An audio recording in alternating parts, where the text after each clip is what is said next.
Muling nagpakitang gilas ang mga sundalong Pilipino at Amerikano sa pamamagitan ng isang malawakang military exercise na isinagawa sa iba't ibang bahagi ng Luzon.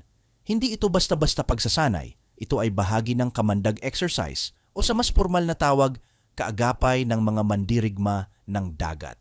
Layunin nitong patibayin ang ugnayan at palakasin ang kakayahan ng mga bansang kasapi sa pagtugon sa iba't ibang uri ng krisis mula sa natural na kalamidad hanggang sa mga banta ng panlabas na agresyon. It is a rehearsal for a crisis we know would come, whether that crisis is brought by natural disaster, instability, or external aggression. Makikita sa mga larawang kuha sa APARI, kagayan ang pagpwesto ng mga all-terrain vehicles ng US Marines sa baybaying dagat. Sa unang tingin, parang eksena sa pelikula, ngunit ito'y totoo at bahagi ng tinatawag na amphibious operations, kung saan ang mga sundalo ay sinasanay na mabilis na makalipat mula sa dagat patungong lupa sa oras ng pangangailangan. Kasama rito ang mga senaryo kung paano re-responde kung may bigla ang kaguluhan o sakuna sa mga coastal areas. Isa sa mga tampok ngayong taon ay ang paggamit ng high-tech na kagamitang militar mula sa Amerika, ang tinatawag na Nemesis o Navy Marine Expeditionary Ship Interdiction System. Isa itong sistema ng anti-ship missile launcher na huling ginamit sa balikatan exercise sa Batanes. Ayon sa mga opisyal, mahalagang mahasa ang paggamit ng ganitong uri ng sandata upang mas maging handa ang mga kasundaluhan sa tunay na laban kung sakali mang dumating ito. Pero hindi lang Pilipinas at Estados Unidos ang kalahok. Sa taong ito, lumawak pa ang saklaw ng kamandag. Kabilang na ang mga sundalo mula sa Japan, South Korea at United Kingdom sa aktwal na pagsasanay.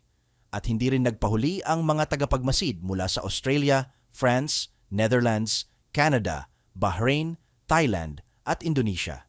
Ika nga ng ilan, ito na marahil ang pinakakomprehensibong kamandag exercise sa kasaysayan, isang konkretong patunay na dumarami na ang mga bansang gustong itaguyod ang seguridad at kapayapaan sa Indo-Pacific. Sa panayam ng ilang opisyal, inihayag nilang ang ganitong klaseng military cooperation ay hindi lang tungkol sa pagpapakita ng lakas. Isa rin itong mensahe ng pagkakaisa. We'll be using the Nemesis also to again be able to learn, no? And sustain what we have what we did in the past balikatan.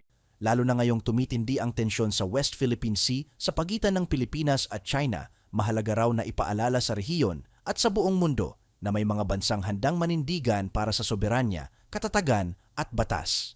Hindi ito paghahanda para sa giyera, sabi ng isang opisyal.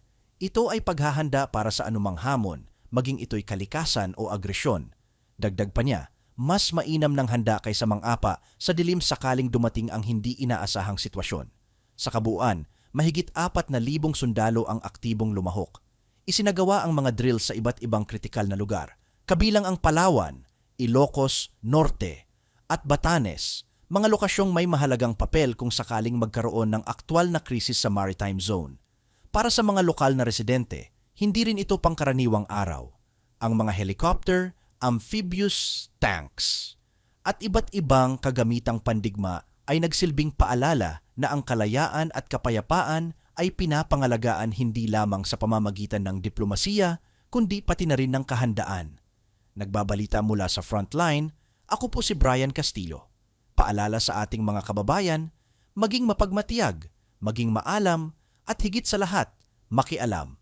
Dahil sa mga panahong tulad nito, ang kaalaman ay kapangyarihan, at ang pagkakaisa ay ang tunay na lakas.